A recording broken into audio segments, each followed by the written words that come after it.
ലജുസേ, എന്താണ് ഇങ്ങനെ ഡിസപ്പോയിന്റഡ് ആയിട്ടിരിക്കണേ? ഞാൻ റെസ്റ്റോറന്റ് തുടങ്ങാൻ ഒരു പ്ലാൻ ഇട്ടെന്നല്ലേ ഉള്ളൂ, തുടങ്ങിയിട്ടൊന്നും ഇല്ലല്ലോ. ഇപ്പൊ തുടങ്ങും. ഇവിടെ നേരെ ചൊവ്വ വെച്ചിട്ട് ചമ്മന്തി പോലും ഉണ്ടാക്കാൻ അറിയാൻ പാടില്ല. അവരാണ് റെസ്റ്റോറന്റ് നടത്താൻ പോകുന്നത്. என்ன லட்சு இது அப்படி சொல்லக்கூடாது. நான் நல்லா சமைப்பேன்ல. ഒന്ന് പോയാ ആന്റി. അറിയാ, റെസ്റ്റോറന്റ് കാര്യം അങ്ങ് വിട്. ചേച്ചിക്ക് താല്പര്യം ഇല്ലല്ലോ. ഞാനൊരു ഐഡിയ പറയാം. കേശവന് ഇഷ്ടമുള്ള ഒരു കാര്യമാണ്. നമുക്ക് കൃഷിയിലൊരു കൈ നോക്കിയാലോ? എന്റെ പൊന്നു മോളെ, ഓർമ്മയുണ്ടാ ഓണച്ചന്താന്നൊക്കെ പറഞ്ഞ് നമ്മുടെ ഒരു ഇത് തുടങ്ങിയത്? പാലക്കാടൊക്കെ പോയി കുറെ പച്ചക്കറിയൊക്കെ കൊണ്ടുവന്നത്. ആ പേരിൽ എത്ര ലക്ഷമാണ് എന്റെ കയ്യിൽ നിന്ന് പൊട്ടിയത്. അതുകൊണ്ട് കൃഷി ആ പരിപാടി ഇവിടെ നടക്കൂല. அப்படினா நான் ஒரு ஐடியா சொல்லட்டா? நம்மளுக்கு பாட்டு class, dance class, vacation class அப்படி ஏதாவது ஆரம்பிக்கலாமா? കനാൻഡിക്ക് ഡാൻസ് പഠിപ്പിക്കാൻ അറിയും? எனக்கு தெரியாதுடா. പാട്ടോ? நான் நல்லா பாடுவேன்ல. അയ്യോ, ഉദരകല്ലേ പൊന്നു കനാൻഡി, ഒരു സമ്മർ വെക്കേഷൻ ക്ലാസ് തുടങ്ങിയത് ഓർമ്മയുണ്ടോ? അതിന്റെ കട ഈടക്കാണ് അടച്ചു തീർന്നത്. അതുകൊണ്ടൊരു ഗുണമുണ്ടായി. നമ്മുടെ മീൻ ടീച്ചർ തേരാപ്പാര നമ്മുടെ വീടിന്റെ ഫ്രണ്ടിൽ കൂടെ അങ്ങോട്ടും ഇങ്ങോട്ടും പോയാലും നമ്മുടെ കുടുംബത്തിലോട്ട് കയറും. എങ്കിൽ പിന്നെ നമുക്കൊരു ഫിനാൻസ് കമ്പനി ഇട്ടാലോ? കറക്റ്റ് പറഞ്ഞു കഴിഞ്ഞാൽ സ്വർണ്ണ പണയം. നമ്മൾ നാട്ടുകാരിൽ നിന്ന് സ്വർണം പണയത്തിനെടുക്കുന്നു, നമ്മൾ പൈസ കൊടുക്കുന്നു, അവർ നമുക്ക് പലിശ തരുന്നു. എങ്ങനെയുണ്ട്? സത്യമാവില്ലേ ഈ പലിശ മേടിക്കാന്നൊക്കെ പറഞ്ഞാലേ? മാത്രമല്ല ഇത് നമ്മൾ ചെയ്ത് കഴിയുമ്പോൾ അവസാനം അളിയൻ്റെ ഒരു പേരും വീഴും, ബ്ലേഡ് സിദ്ധു. എങ്കിൽ വേണ്ട. എന്നാ അളിയനെ വേറൊരു ഐഡിയ പറ.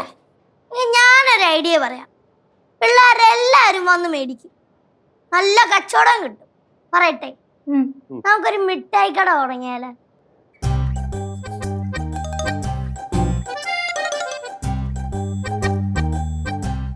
അല്ലെങ്കിൽ വേണ്ട അല്ലേ? നല്ല പരിപാടിയായിരുന്നു. എനിക്കും കുഞ്ഞമ്മയ്ക്കും നോക്കി നടത്തുകയും ചെയ്യാം. വേണ്ടല്ലേ?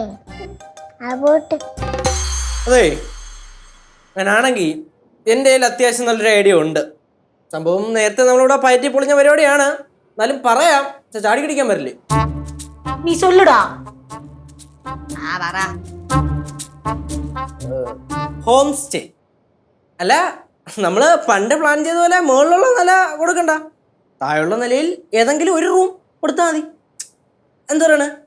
അതാകുമ്പോൾ നമ്മുടെ കൺവട്ടത്ത് കാണും, പിന്നെ പണ്ടത്തെ അത്ര അലമ്പൊന്നും കാണില്ലേ അല്ലേ? അളിയനോടുണ്ടല്ലോ. അതായത് സംഭവം ചേച്ചി, ഈ ആൾക്കാരൊക്കെ ഒരുപാട് ഇങ്ങനെ അങ്ങനെയൊക്കെ അലഞ്ഞിരിഞ്ഞ് അടപ്പുണ്ടേ റൂമിന് വേണ്ടി. ആരലഞ്ഞിരിഞ്ഞ് നടന്നെന്ന്? സത്യം പറഞ്ഞാ ഞാനിന്ന് രാവിലെ തന്നെ രണ്ടുപേരെ കണ്ട്. അവരിവിടെ ഏതോ കല്യാണത്തിന് കണ്ട് വന്നതാണ്. അപ്പൊ അവര് ബുക്ക് ചെയ്ത റൂം എന്തോ സാഹചര്യം വെച്ചാൽ വേറെ ആർക്കാരോ കൊടുത്തുപോയി. അപ്പൊ അവർക്ക് റൂമില്ല. അങ്ങനെ അടക്കുന്നവർക്ക് വേണ്ടി നമുക്കൊരു റൂം കൊടുക്കാം, 1-2 ദിവസം. അങ്ങനെ ഹോം സ്റ്റേ. എന്താണ് കുട്ടിപ്പാട്ടുകാരെ തേടി ടോപ്പ് സിംഗർ ഓഡിഷൻ UAE. 8-നും 15-നും ഇടയിൽ പ്രായമുള്ള കുട്ടികൾക്ക് ഓഡിഷനിൽ പങ്കെടുക്കാം. ഓഡിഷനിൽ അസാമാന്യ പ്രകടനം കാഴ്ചവെക്കുന്നവർക്ക് ടോപ്പ് സിംഗർ ഗ്രാൻഡ് ഫിനാലയിൽ പങ്കെടുക്കാൻ അവസരം. പ്രവേശനം സൗജന്യം. രജിസ്റ്റർ ചെയ്യാൻ ഉടൻ വിളിക്കൂ. +971 5263 10876.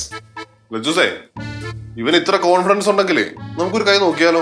നോക്കുന്നോണ്ട് കുഴപ്പമൊന്നുമില്ല, പക്ഷെ പാളുവോ? എന്തൊരു പാളാൻ.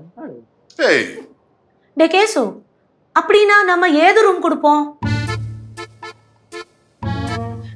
നമുക്ക് അങ്ങനത്തെ റൂം കൊടുക്കാം, നമ്മുടെ ഗൗരി അമ്മയുടെ റൂം. അമ്മായിയുടെ മുറിയാ? ഓ, അപ്പൊ അമ്മായി എന്തായാലും സ്ഥിരമൊന്നും ഇവിടെ നിൽക്കുന്നില്ലല്ലോ, വല്ലപ്പോഴും അല്ലേ വരുന്നുള്ളൂ. അപ്പൊ പിന്നെ കുഴപ്പമില്ലല്ലോ. டேய், இந்த விஷயம் நம்ம அம்மா கிட்ட சொல்ல வேண்டாமா? അത് ഫോൺ വിളിച്ച് പറയാം. മാത്രമല്ല അമ്മ അവിടെ അടുത്ത് ഇപ്പം വരുമല്ലോ. എങ്ങനെ തുടങ്ങിയല്ലേ? തുടങ്ങാം അല്ലേ? അപ്പൊ അടി ഫ്ലക്സ് പാറമട ഹോം സ്റ്റേ റീലോഡ്.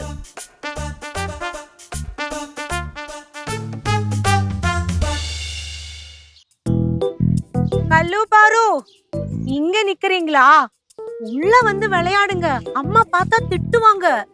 അമ്മ ഉണ്ടാ വഴക്ക് പറയാറുണ്ട്. ആന്റിക്ക് വഴക്ക് പറയാൻ എന്തുവാ? കല്ലു, ആന്റിക്ക് വഴക്ക് പറയാനുള്ള മിഷൻ സെറ്റ് ചെയ്തിട്ടില്ല. ആന്റിക്ക് ചിരിക്കാനുള്ള മിഷൻ മാത്രമേ സെറ്റ് ചെയ്തിട്ടുള്ളൂ. ആരു ഹായ് ഹായ്.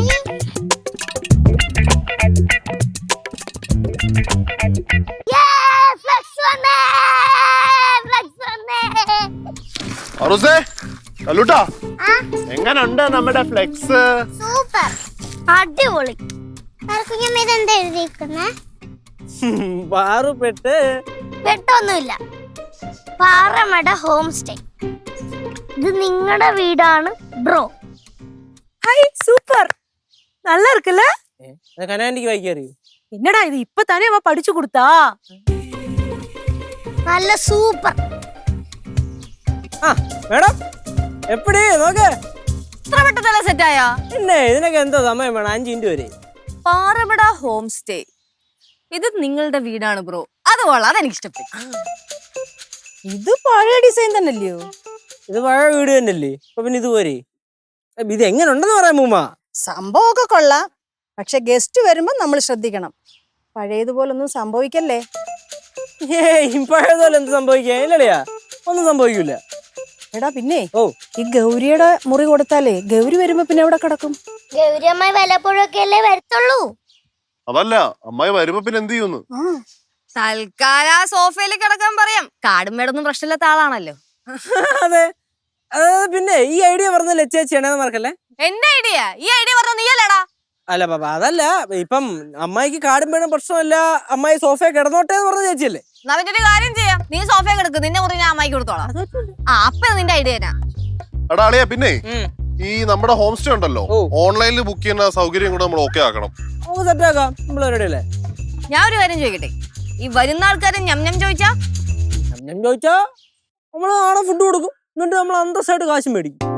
அப்படின்னா நான் அவங்களுக்கு ஸ்பெஷலா சமைச்சு கொடுப்பேன். സ്പെഷ്യലിന്റെ ആവശ്യമൊന്നുമില്ല, നമ്മൾ ഇവിടെ കഴിക്കാൻ എന്തുണ്ടാക്കുന്നോ അത് കൊടുത്താൽ മതി. അങ്ങനാണെങ്കിൽ ഗസ്റ്റുകളൊന്നും ഇവിടെ നിക്കത്തില്ലേ? അത് മാത്രമല്ല, അങ്ങനെ ഇപ്പൊ പറഞ്ഞ സ്ഥിതിക്ക് നമ്മൾ വേറൊരു സംഭവം കൂടെ പ്ലാൻ ചെയ്തിട്ടുണ്ട്. എന്താ കണ്ണു കാണാനുള്ള? കിച്ചൺ ഉപയോഗിക്കാം.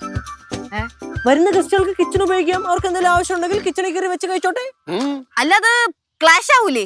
എന്തൊരു ക്ലാസ് കാശ് എന്താവില്ല എന്റെ പൊന്നി ചേച്ചി. ഞാവനല്ലേ റൂം എടുത്തിട്ട് കിച്ചണിൽ കയറി ഫുഡ് ഉണ്ടായി കഴിക്കൂ. ഒന്ന് പോട്. നമ്മൾ ചുമ്മാ ഒരു പേരിന് വെക്കണം, അത്രേ ഉള്ളൂ. അപ്പൊ എങ്ങനാ ഓടുന്ന് വെച്ചാലേ? വെക്കല്ലേ? പിന്നെ അമ്മ കൊരവേട്